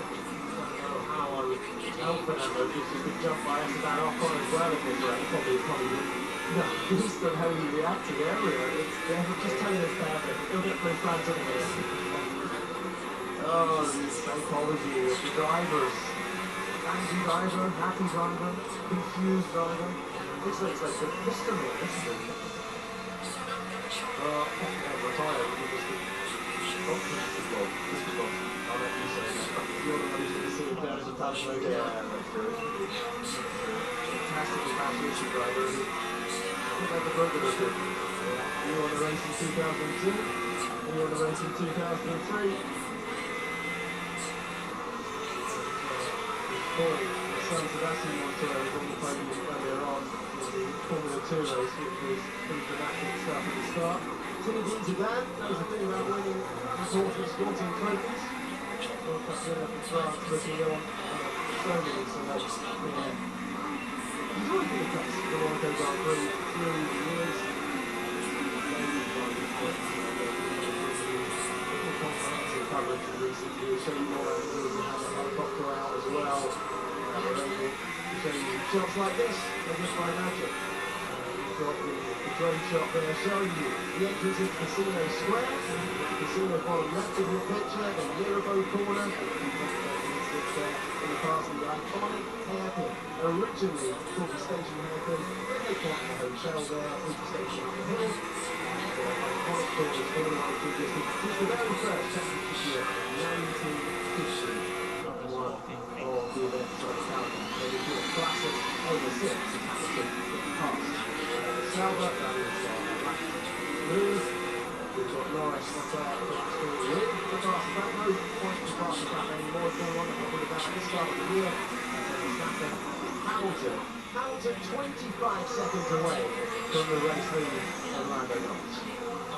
This is Carlo racing in Monaco with a George Russell steering at the gearbox. He probably memorised the rear suspension geometry of that car. He's running so close to it. And Albon just managing his own race pace. The top 3 on the hard tyres as it stands. And in comes Gabriel Bortoleto. Once again, driver who's in the barrel at the start of this race. He's out, but he's ready to get the car clear. It's a 3-stopper. We're normally talking about the 2. That's not a winning strategy, but all brought on, of course, by that incident at the beginning of the Grand Prix. There's a few still to stop. Albon, Sainz, Russell, Pinelli. What are they looking for? They're looking for some major incident close to the race. Well, not so major as it goes, but looking for some strategic advantage. For that. I don't see how anything's going to happen for those guys. Sainz has done a good team job for Albon. He's also paid back Lawson, who's taken a pit stop, and with Sainz dropping back, looks like Lawson's going to score some points for racing forward as well. So the top 10. Basically the top 10. Now, unless they crash, some level of reliability return or anything else, they will have a pit stop right behind.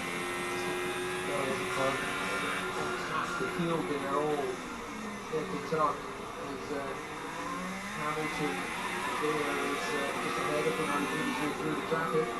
So when you're George Russell sitting behind, you're really slow. Fernando Alonso with smoke out of the back of the car, and he's parked it up. Raskas, his Monaco Grand Prix, which looks set to reward him with his first points finish of the year, will end on lap 38.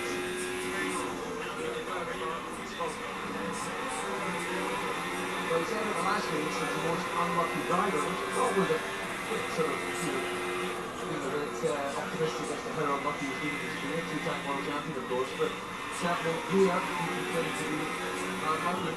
I'll buy into it with that one. I mean, he's scored no points this year. He's had such a good weekend. He started sick. To get that Aston Martin as high as he did on the grid, remember last week's going fit is an incredible performance, but again, bad luck strikes Alonso. You see, he seems to take positions, and now those cars are going past. That's the gap he had to it. I think that's Ferrari getting ready for Hamilton, and Hamilton's gone past. So, pace-wise, Hamilton's 15.9 on that lap, second lane, 14.6. Just in case a PSC was free, because this is now the window where you get a cheap pit stop. Hamilton would potentially have a bit of pressure to put on cars ahead, but Leclerc could potentially jump into the race lead if he fits under a VSC and Norris can't. So you have to be ready for it. I think they've pulled it off in a very sensible place there around the last pass, so it's not going to be. Like the gap for Leclerc being 5.0 to carry some more position. Just want to get himself a bit more to play with. Should he have an issue? Should he get unlucky with the safety car just going past their opportunity to take?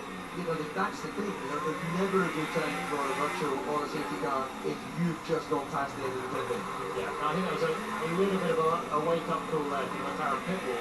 When they saw Ferrari coming out, they think, actually, there is jeopardy in this, even with a 5-second lead. So they've had that wake-up call, and now Norris can try and build that into a safety car buffer as well. Well, one thing we have seen with the Ferrari so far this year, this is their strongest race weekend of the season so far, is that their race pace is excellent. It's their qualifying pace that's getting down throughout the season, but their race pace has been strong so far this year. They've had a much better weekend than even they expected. Not having to compromise the setup of the car, only one type of corner around Monaco. It's a slow speed corner, suited the Ferrari, and it's always had throughout the last 5 years. Just looking across, as Alonso walks down. Wait, what they just said at Charles? It's still on, which is international racing driver. Signal for I'm not talking to anybody.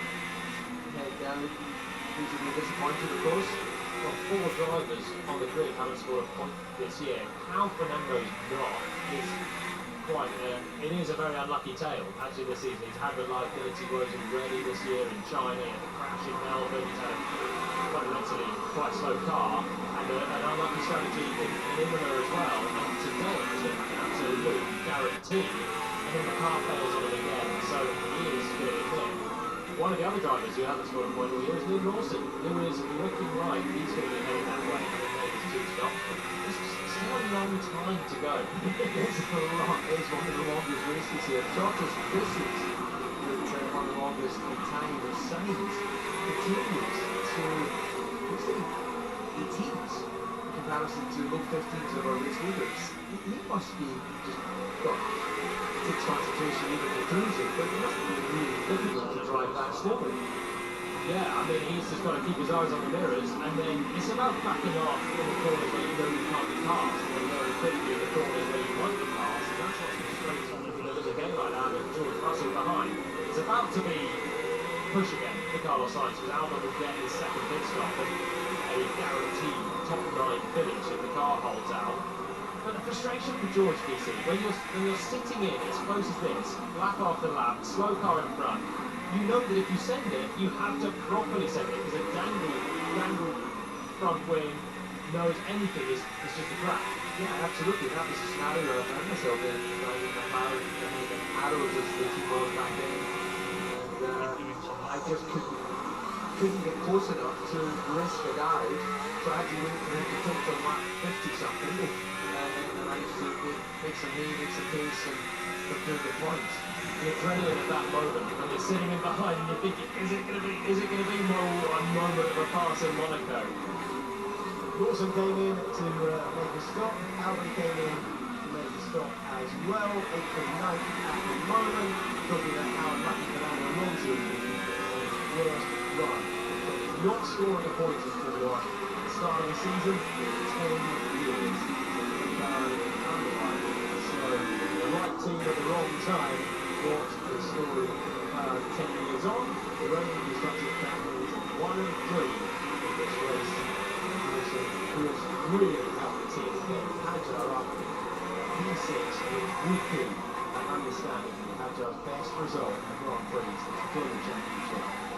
Back when it all started so badly in that spin on the formation lap at Melbourne, how he had bounced back and shown great pace all the way through. The Mercedes pit crew must be at risk of getting a bit rusty. He's not had any of the cars in, and it's that body through. I'm sure there's a master plan to this, but I'm starting to wonder why he wouldn't have brought at least one of the cars in just to get a stop away. I think that because the cars are running together, if Sainz pits now, they become 10th and 11th, and then Antonelli will do the Sainz or the Lawson and get Russell, because they have to run together and then they'll finish where the highest driver is.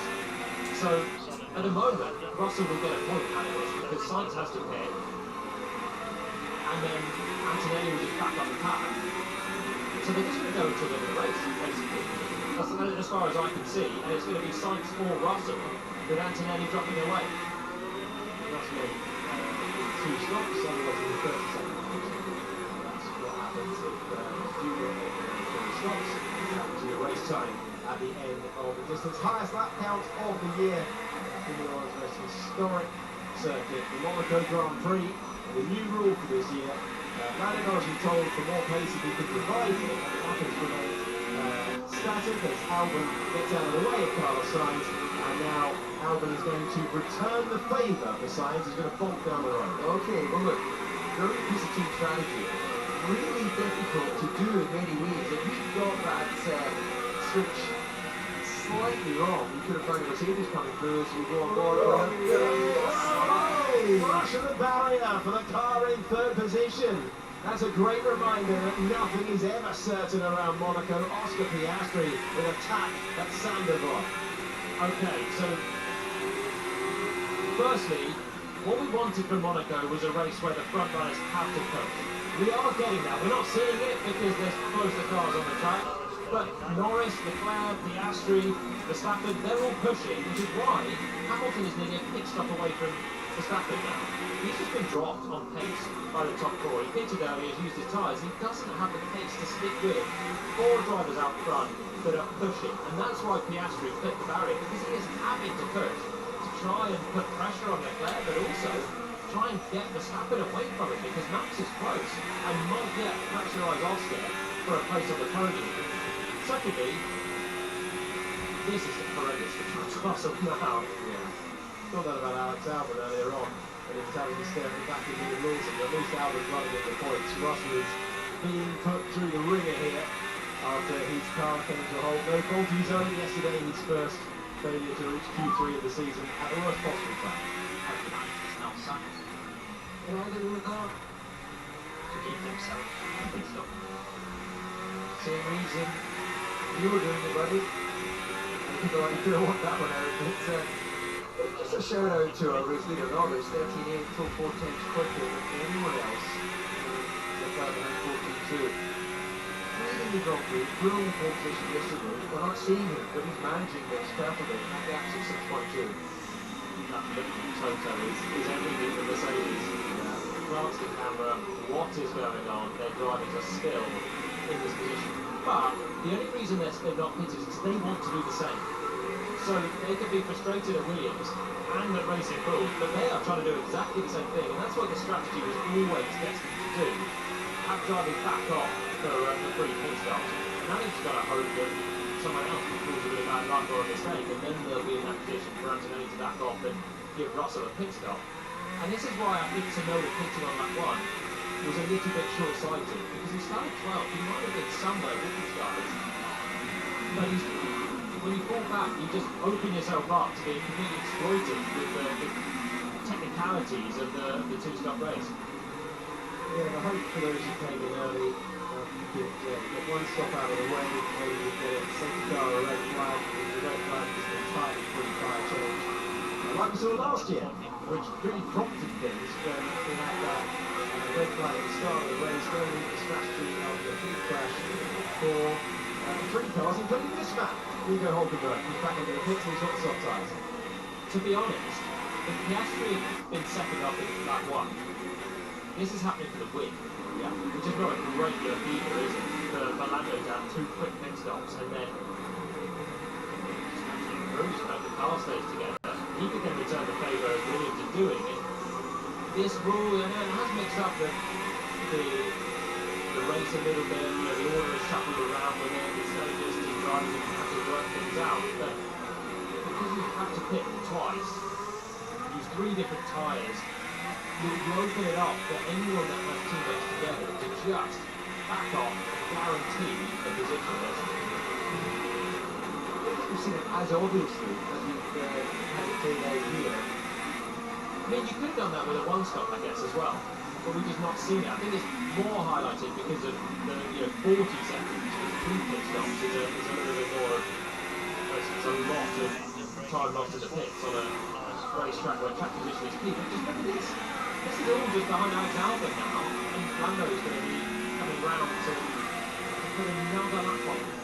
You know, Albon is running in the 19th, even slower than what Sainz was doing, giving him the opportunity to got that gap 10 seconds. So just going to see if we can give him another 10 at least.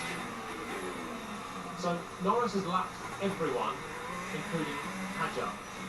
Up to 6th place is lapped. He's about to put 2 laps on everyone up to Albon in the points, which shows how much the Williams guys are slowing up, how much Lawson's slowed up as well.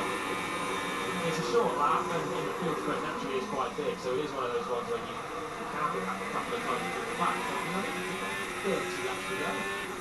But it's not a fuel sensitive race. See what you are about that, you've got 2 laps there. You're not going to use anywhere near as much fuel. So you're carrying a bit of extra ballast. It's dangerously slow to slam out the brakes at all areas. That's George using anything to try and see if he can get information from the race director, but there is nothing provided you're not driving dangerously to see how fast you need to go. I was going to reiterate this to everyone. This is unpoliceable, basically, because you cannot get intervention. There's nothing in the race director's notes, and the race director had the option to put something in there saying, if I think you're driving too slowly, I can intervene. Chose not to. Oscar Piastri into the pits. Goes back out. 2.3 seconds. McLaren getting a better stop this time around. The Australian driver who remains our championship leader. And even if he finishes in 3rd position and Norris wins, will remain the championship leader. And they needed it because Verstappen had just moved to within 2 seconds of Piastri. Push on Max. And this is the fight for a podium now. It's a much needed good pit stop. The reason they did it is because Hamilton there was just outside of Verstappen's pit window. So Verstappen could have gone for an undercut on that lap. Max responds straight away. Personal best in the first sector. Was that Russell letting Albon through? Did he have a go at the chicane and cut it potentially there? It was a good stop by McLaren. However, we now have a safety car window over the sector. Let's go. Driver informed, keeping him motivated. Yeah, so I guess that must have been the case. As you see, Norris being able to lap very comfortably. Charles Leclerc comes in. 2.2 seconds. He's only finished on the podium on 1 occasion so far. That was his win last year. And he comes in for his 2nd stop. 2.2, didn't it? I think he did win this. I think he did. But either way, let's see where we get his lap 50 out of 78. in terms of the runners just Better fall the fuck asleep. He doesn't consider to the back of the blue flags. And he makes his 2nd stop. And Lando Norris has been told to give it everything now. So he stays a lap ahead of Hadjar. McLaren locking in a potential 2nd place with Hamilton hovering on. I will let you guys know what happens during the race. Okay, don't worry. But yeah, I appreciate you guys for being here. I'm about to knock the fuck out.